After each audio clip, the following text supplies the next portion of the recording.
you is A to G, Ms. Bellatti's H to M, and I'm N to Z.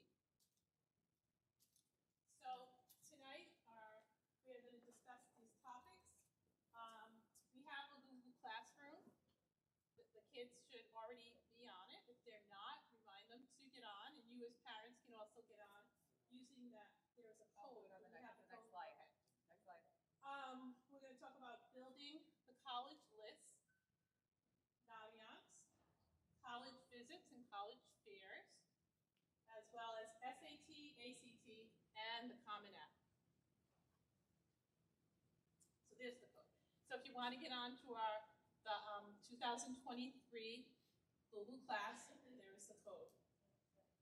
In that classroom, that Google Class, there is going to be a lot of information put in there throughout the year. It's worth taking a peek and looking in there.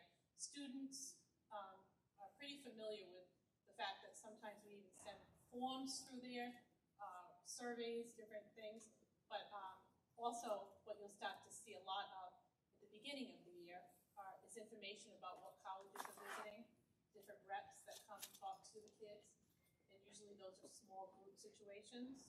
Also, as the year goes on, a lot of information about scholarships, deadlines for applications. So it is a good thing to review. Okay, so thought we'd give you a little difference between high school and college. And I see some of our students are here, so it'll be good for them too. High school, you will usually be told what to do and correct if behaviors are out of line. In college, you are expected to take responsibility for what you do and don't do, as well as the consequences for your decisions. High school, it's mandatory and free. College is voluntary, but expensive. And I've had 2 kids go through college, and yeah, it's a treat. But it's a journey. We're still paying our school loans. High school. Time is structured by others, that whole 3 minutes to get to your next class. And college, you manage your own time, being able to choose when you'd like to go, what time, get up early in the morning, take it in the afternoon. Some kids even like taking the night classes. High schools, the teacher often takes time to remind you of your due dates. College, professors expect you to read, save, and consult the syllabus. Okay, high school. Teachers carefully monitor class attendance. And college, formally take attendance, but they are likely to know whether you are there or not. Even if a lot of times there'll be huge classrooms in some of the colleges where you go into an auditorium like this, and they do have an idea of who is there and who is not. Okay, so Ms. Blight is going to talk to you a little bit about finding the best fit and how to begin to build that list. Okay, everybody. So I always start, well, all the counselors, when we start with working with you, we start off by asking, what is most important to you in your post-secondary plan? If it's a college setting, if it's a military setting, technical school, apprenticeship, gap year, whatever you come at us with, what's most important to you? So just anybody out there, what's something important to you in a school that you already know has to be there? Anybody, parents or students? Yell something out. Nothing? Say it again? Location. How many of you want to be far away? How many of you are looking close to New England within 3 hours? How many of you have no clue yet? Okay, and it's okay to not have a clue yet. All right? What else is important? Anyone want to play a sport in college? Yay! All right, so that changes where you're looking and how realistic you are about preparing yourself to where you can get some playing time or not. Does anyone care about being at a D1 school just because of the camaraderie, the size, the opportunities, anything like that, like a UConn, a URI? Anybody excited about that kind of stuff? That comes up a lot. Nobody, okay. Size of school. How many of you are looking for like a smaller school? Medium. Large? Larger end? Okay, tough crowd tonight. I try to engage in some ways so it's not as boring sometimes. All right, so you want to come up with your criteria. So usually you start with, if you know what kind of major you want, you obviously want to start in that arena. If you're not sure what major you want, that's okay too. Most colleges do not have you select or require you to select a major until halfway through your sophomore year. Usually around October of your sophomore year of college, you will start getting information about declaring a major. According to College Board, your student will probably change their mind about 3 times. So you gotta kind of go with the flow with this. And that's okay too. So you wanna start with, what's my list? Where do I wanna start looking geographically? If you don't know what size of school, start looking at a big one and a small one. A suggestion, URI has some great opportunities. Even if you are thinking, I really wouldn't want to go to URI, it's too close, I feel like too many students in Portsmouth High School go there, or whatever the stereotype might be, I still suggest checking out the campus so you get a feel for what it has to offer in terms of being a campus with about 16,000 students, about 12,000 undergraduates. You know, it's a contained campus, meaning everything you need is in one place. It's larger, it's a research university, and it gives you some perspective on, do you even like a school of that nature? And if you like a school of that nature, then we can start looking at, okay, what's like URI, but maybe not here in Rhode Island? Same thing with a small school. If you're not sure if you want to go somewhere urban, like a Boston or a New York, those would be ideas just to check out, and then really think about it when you're on campus. You want to make some pros and cons lists every time you visit a campus. So once you get your criteria, you're going to do some research, and then really think about what you want on that list and what's important to you, okay? So these were some ideas that come up a lot of times when students meet with us, but you will come up with your own as well. It might be time away from home. Like my criteria was English ed major, wanted to play college basketball, no more than 3 to 5 hours from home. I grew up in Connecticut, and what else was important to me at the time? That was a must-have. That's the other thing. You want it to be the must-haves that stand out to you the most, because the rest of it you can negotiate. All right? So those are the things you want to start thinking about. We'll go on to the next one. All right, so to start the research process, we use a program called Naviance. Most of you students who are here tonight should have used it in some capacity to do some career interest profilers and some other activities that we use to help you think about what you might want to major in or a career you might want to pursue. In addition, under the colleges tab, there's an awesome resource called the Super Match for Colleges. In there, you can start adding criteria as to what you want in a school and start researching colleges that pop up. What's awesome about it is it has links to everything. College majors, admissions criteria, safety on campus. I mean, you name it, you could find it in the Naviance program. Overlapping colleges, which colleges compare to each other. They have a whole feature called Naviance College Compare, where you can actually load different colleges and see how they overlap with one another. All right. There are some amazing websites out there these days that help with finding events, colleges that overlap, full campus tours that are really, really good. Not just brief overviews. I know a lot of times when students are doing the virtual tours on websites, they're getting an abridged version of a campus. So included in the PowerPoint that will also be posted in the Google Classroom, you will be able to access those other resources and check those out as well. Virtual tours are great, but what's really awesome is that pretty much every campus around this area is going to open again fully for tours. So you can get on the campus and actually experience what it's like to be there. One suggestion I always make is that you try to get there before mid-May. Mid-May is when students graduate and finish the semester and go home for the summer. Unfortunately, that leaves only a handful of summer students on campus, so the vibe of the campus isn't necessarily the same as when you see it full of students and all the activities that are taking place at the time.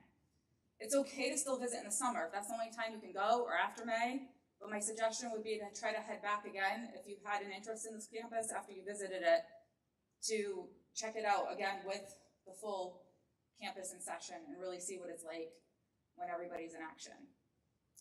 Right? Does anyone have any questions about research or anything along those lines in terms of how to start looking? Anybody? Yes? Do parents have access to this program? To Naviance? Yes. You would have to log in as a student. And each student has their own login? Correct. And actually, they could just go into Waffle on their Chromebook and it pops right up. You don't even need a login. It just opens. Okay, anybody else? The other great research tool would be College Board. College Board offers a lot of similar information. It's also the place where SATs and all the AP stuff comes from. So it is a common website as well, and it has some great features too.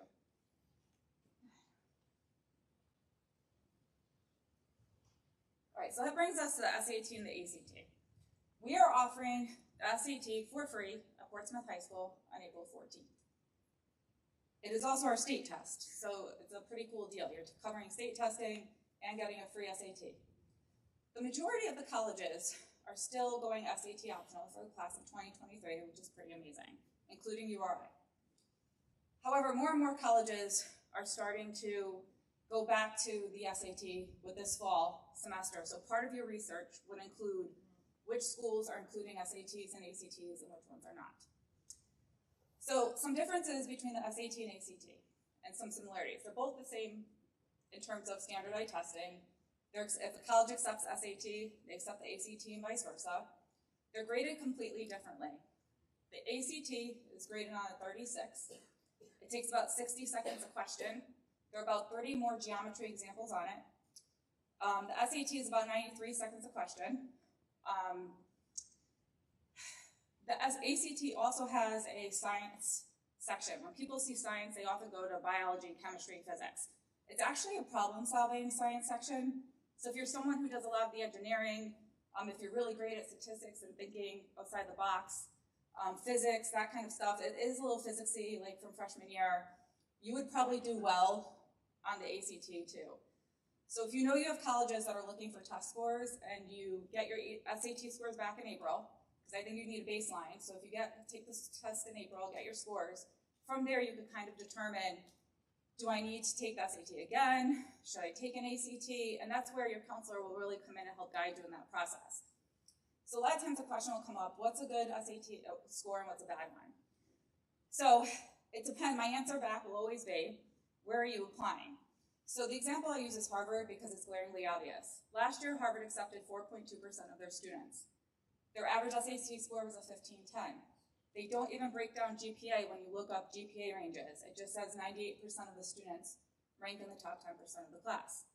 So right away, when you look at that data, you know that even if you took every AP class known to mankind, have straight A's and perfect SAT scores, only 4 out of every 100 applicants are getting in. Therefore, if you look at your SAT scores and compare, and you tell me you got 1100 and you want to go to Harvard, we have a problem. However, what you'd want to do as part of your research is look at schools where you fit. What does my criteria say, and how does it match the school? So you're going to take out your transcript, look at where your GPA falls, see where it is. So, for example, URI, their acceptance rate's always usually somewhere in the 70s, closer to about the 76 mark. Their average student has a 3.0 to 3.5 GPA weighted. Their average SAT score was usually around 1120. They haven't used one in the last couple of years, but that would be their average range. So when you're looking at that and comparing yourself, and you fall there, that might be a good fit for you. So your SAT score would work, right? So that's how you would really start processing where you might get in, what might be a reach for you, what's a good fit, which one could go either way. So you want to start developing a realistic list based on how well you did in school. In addition, we know some of you struggled with a variety of things, not just COVID, throughout your high school years. If you had something happen in your world that impacted your transcript, that's where your counselor comes into play too. We're like your salespeople. We're your closer. We're going to network for you. We have about 100 colleges come here every fall, which is huge for a public school. We network the heck out of those counselors. They are the people who read your recommendations. They are the people who evaluate your applications. We work with them. So that would be the other kind of a thing that you would bring forward to say, hey, I know I'm not doing so hot like sophomore year, but I'm getting straight A's right now. Am I doomed? You are not doomed. All right, we will work with that. We will work with your colleges. So there's a lot of layers to the research process, and we will always be kind but direct with you about the reality of where you stand and how we can help you in the process. But you really do want to look at where we fall and keep it realistic, and look at that acceptance rate. The acceptance rate is the most telling number when you're looking for schools. All right? Yes? SATs aren't required. Are you at a disadvantage to someone who takes the SATs? Not at all. What So, if you take the SATs, don't do so well, and someone does great? It comes down to the two. well, it could be, it wouldn't just be the sole deciding factor is what most colleges will tell you, that wouldn't be the sole deciding factor. They're gonna look at, for a college that would bring it down to that, they've been looking at you holistically in the first place. Every college will have a different answer. Unfortunately, there's no cut and dry system to anything. So for example, an Ivy always chooses you with a committee. There's 5 people who work on your things. Most colleges, the standard like a Roger Williams, URI is Ray Kung. He's looking at that, a secondary will check it over, and done. Unless there's questions about whether or not you should be admitted and they're not sure yet and they need to use more people. So for the most part, colleges, a lot of colleges were SAT optional well before COVID, right? So they have a whole system for evaluating. Last year, most of the Ivies even went SAT optional, and in a lot of cases, they accepted just as many or more students who didn't take the SAT than did. And all that data is public, so you can look it up. So I wouldn't harp too much on the SAT. And if you pick, so for example, Florida never shut down. Every state school in Florida requires the SAT, period, end of discussion. They don't care if you were in California and there was no access at all. So as you do your research, things will come to light. Some colleges even have a caveat that says mandatory for X states, but if you did not have access, have your counselor put it in writing that you did not have access to the SAT, and we will approach your application differently. I mean, there's so many different things going on. So that will all come up in your research as you look for schools. And then speaking of California went completely SAT blind. They didn't offer it. I don't know if or when they're gonna bring it back, but if you sent it, even if it was a perfect SAT score, they threw it away. So that will come up as you do your research, and then we're gonna see a shift again for this class, unfortunately. The last 2 years were pretty cut and dry. The majority of the schools were SAT optional. We gotta wait and see. There's a lot of websites out there that I was looking at today that I wanted to use for examples of where they were going, and it was to be announced, or will be determined shortly. So, we'll find out. And it's mostly larger institutions. Larger institutions use an algorithm to